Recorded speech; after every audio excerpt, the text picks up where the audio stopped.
Most tier lists rank villains by how powerful they are. Who wins the fight? Who destroys the most planets? Who kills the most Jedi? And look, I get it. There's something satisfying about treating villainy like a scoreboard. But here's the thing.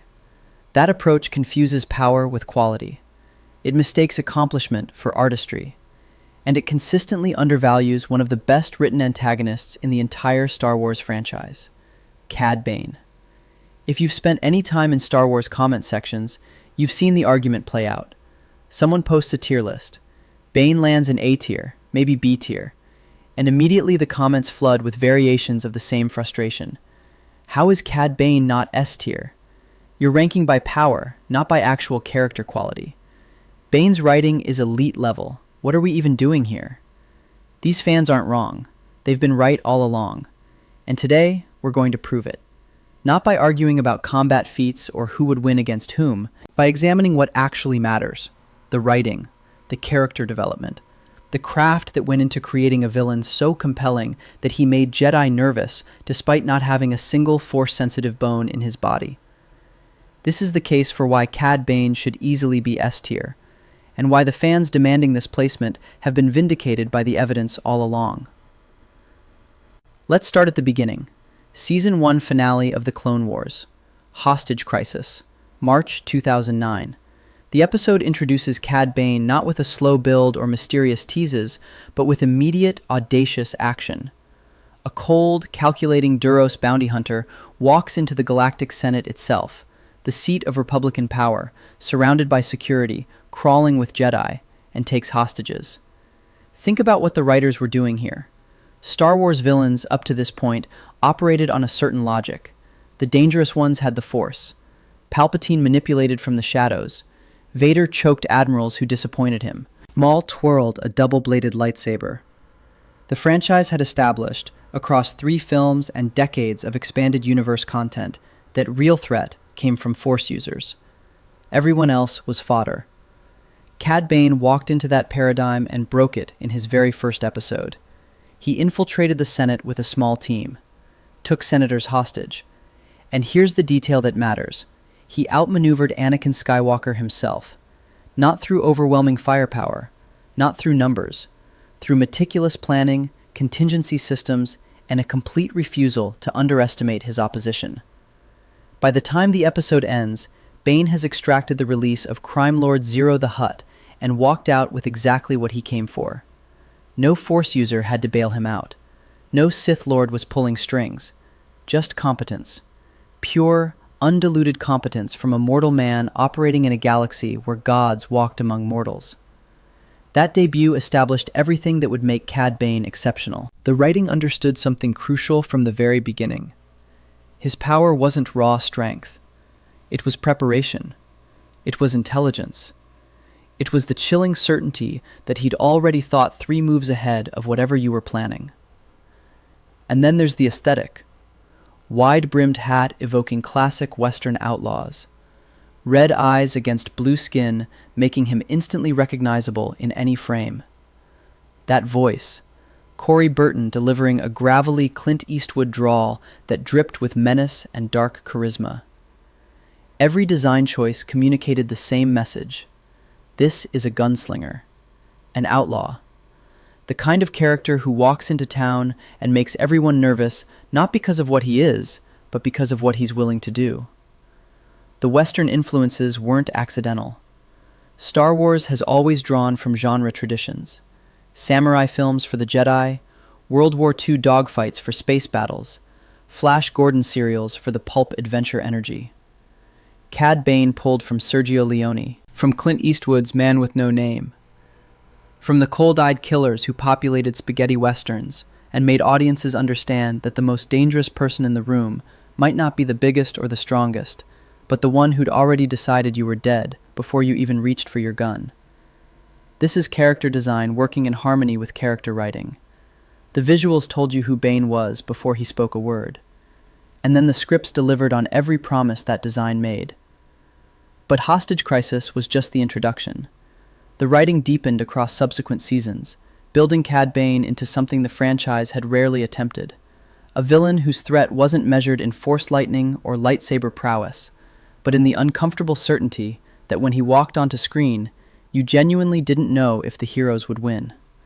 The Season 2 arc beginning with Holocron Heist in October 2009 demonstrated this with devastating clarity. The assignment: infiltrate the Jedi Temple, the most secure location in the galaxy, home to thousands of Jedi, protected by the full weight of the Republic.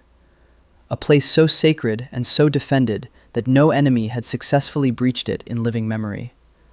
Cad Bane didn't just breach it, he robbed it. The episodes showed the heist in methodical detail. Bane studied the temple's layout, identified security protocols, exploited a Jedi's force abilities to open a locked vault by capturing and psychologically manipulating a specific target. He stole a holocron, one of the Jedi's most guarded artifacts, containing the locations of force-sensitive children throughout the Republic. And when complications arose, when the Jedi scrambled to respond, his contingency plans activated flawlessly. This is where the writing distinguished itself from lesser villain portrayals. Most Star Wars antagonists fail because of overconfidence. Count Dooku assumes Anakin can't defeat him. Maul lets arrogance cloud his judgment against Obi-Wan. Even Palpatine's eventual defeat comes from underestimating Luke's influence on Vader. The franchise has a pattern. Villains lose because they stop taking the heroes seriously. Cad Bane never stopped. Watch the Jedi Temple heist episodes carefully. Every moment of apparent danger has a backup plan. Every setback leads to a pre-prepared alternative. The writing didn't cheat to make him effective. It showed the work. The meticulous, ruthless, exhaustive work of a professional who understood that going up against Jedi meant leaving nothing to chance. And he succeeded. He walked out of the Jedi Temple with their holocron. He subsequently kidnapped several Force-sensitive children on Darth Sidious's orders before Anakin and Ahsoka managed to stop him. Even then, even in defeat, the writing preserved his competence. He wasn't outsmarted. He was eventually overwhelmed by superior numbers and Force abilities. But until that point, he'd done exactly what he set out to do. The uncertainty his presence created was itself a writing achievement. Star Wars heroes win. That's the deal. Luke blows up the Death Star. The rebels escape Hoth. The good guys triumph because that's what the franchise delivers. But when Cad Bane appeared, that certainty wobbled. You watched thinking, maybe not this time. Maybe the bounty hunter actually pulls this off. That tension, that genuine narrative uncertainty, is something most villains never achieve. It requires writing that respects the antagonist enough to let them be genuinely dangerous without deflating the heroes. Cad Bane episodes walked that line perfectly.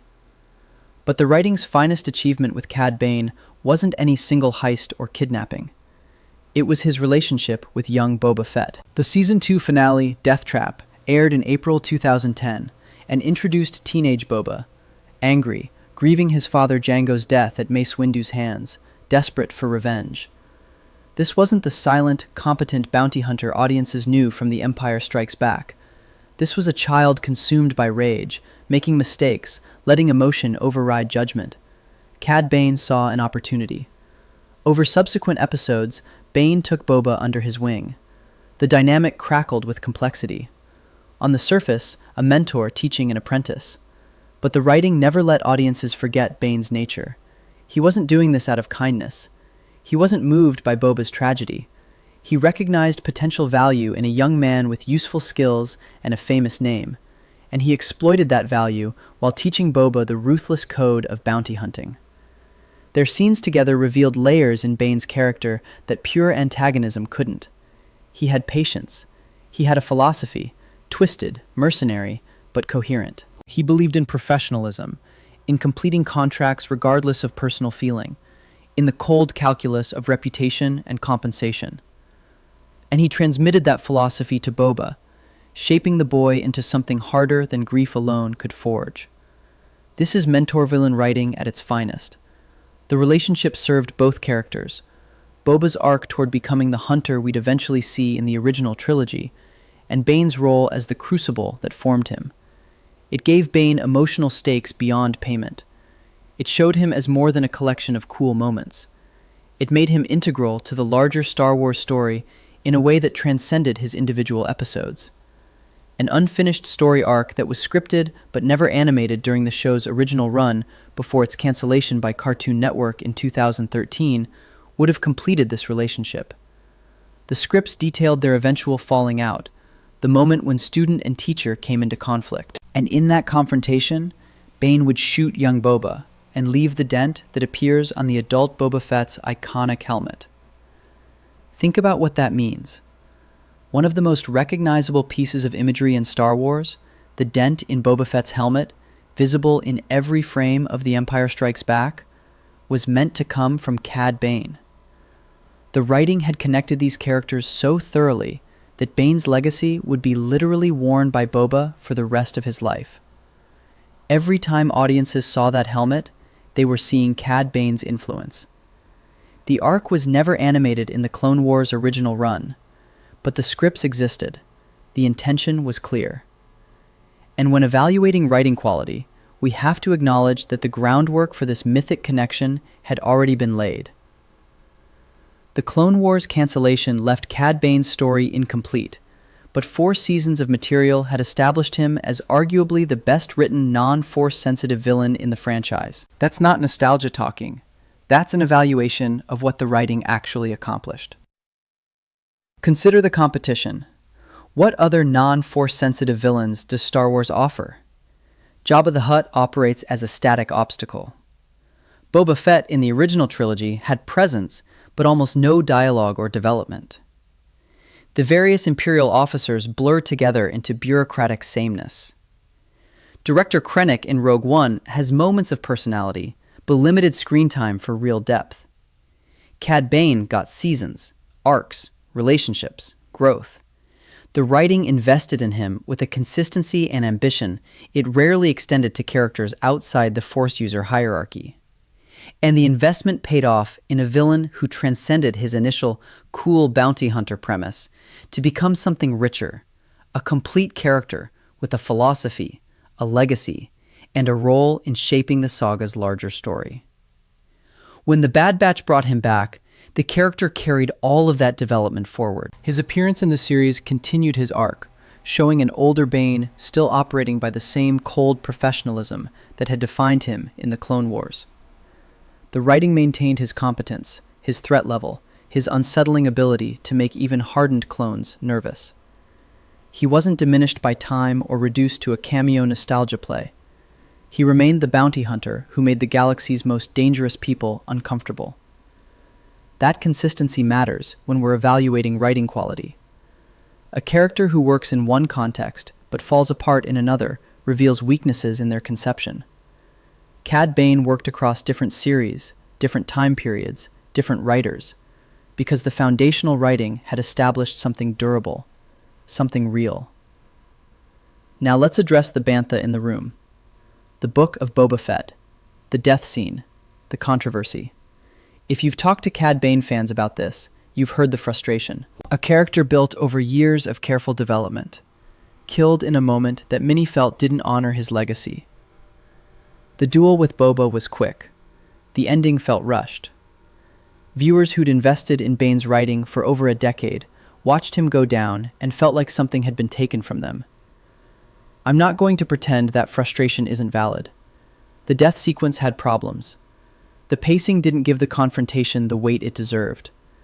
The emotional stakes, all that history between Bane and Boba, the mentor relationship, the helmet dent, the philosophies in conflict, got compressed into a brief exchange that couldn't possibly honor everything the writing had established.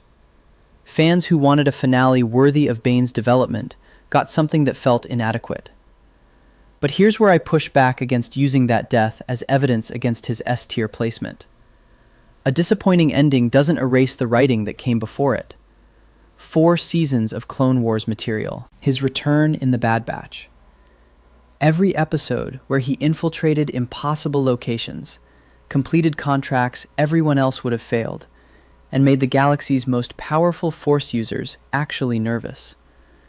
That writing exists. That development exists. The quality of those scripts doesn't retroactively diminish because the final episode didn't land. We don't evaluate series by their finales alone. We don't pretend early seasons of a show were poorly written because the ending disappointed. The Wire's final season doesn't make seasons 2 through 4 worse. Breaking Bad's controversial finale doesn't undo 5 years of masterful character work. The ending is part of the evaluation, but it's not the whole evaluation.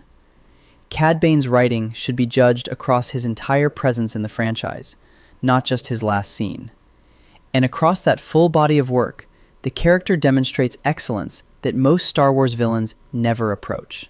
Elite-level writing that earned its place at the top of any tier list. Does the death hurt? Yes. Should it have been better? Absolutely. But does it drop him from S-tier consideration? Not when the writing that built him was this good. Let me crystallize why this matters. The case for Cad Bane isn't just about one character's ranking. It's about what we value when we evaluate villainy. Conventional tier lists reward power. They rank by feats. They ask, who would win, and use the answer to determine placement.